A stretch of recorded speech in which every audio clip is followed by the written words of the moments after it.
Sir, magagalit ka pa kapag hindi pinagbigyan ng asawa mo na makikipagtalik. So ayun guys, bago ko yan sagutin, disclaimer muna, baka merong mga batang nanonood ngayon. Mga kids, huwag nyo muna panoorin to ha. Ayan, for adult only to. Ayan guys, sa mga hindi pa nakapag-subscribe dito sa ating YouTube channel, please palike, comment, and subscribe naman po.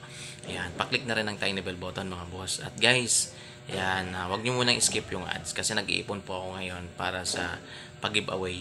500 pesos Gcash giveaway po yung gagawin ko dito guys. So 10 subscriber natin yung pwedeng makatanggap ng 500 pesos.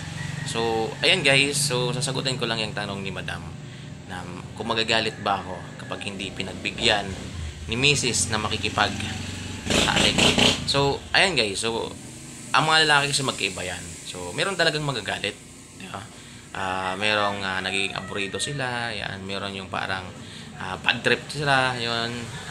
Meron nga yung iba na nadadala yung kabad tripan nila sa trabaho. Halimbawa, for example, hindi sila pinagbigyan kagabi. Ngayon, aburido na yan, mabilis magalit yan, yan. Kasi nga hindi pinagbigyan. So para sa akin ito opinion ko lang din naman. Kung sa akin mangyari na, for example, nangalabit ako tapos hindi ako pinagbigyan. So maraming time na kasi nangyari yan mga boss na wala, hindi naman ako nagagalit, parang normal lang din naman. Kasi pag ayaw, wag nating pilitin, di ba? Mahirap naman yan na ikaw lang tong nag-i-enjoy tapos yung isa hindi, di ba? Parang pangit na rin, di ba? So hindi ka man pinagbigyan ngayon, malay natin in the next night yung pagbigyan ka.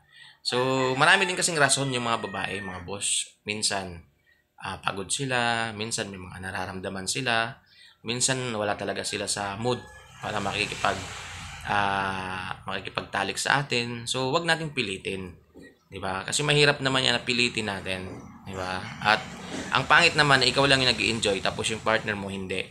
'Yun mga boss. So advice ko lang sa mga kalalakihan, hindi sa lahat ng oras pagbibigyan kayo, guys.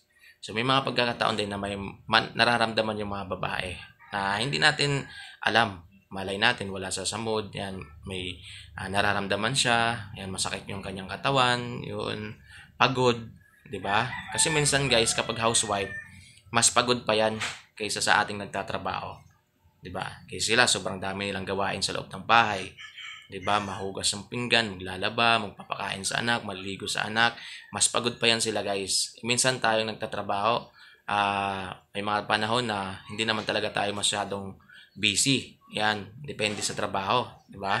So, huwag nating pilitin. Kung ayaw, pagpaliban na lang muna. 'Yun lang.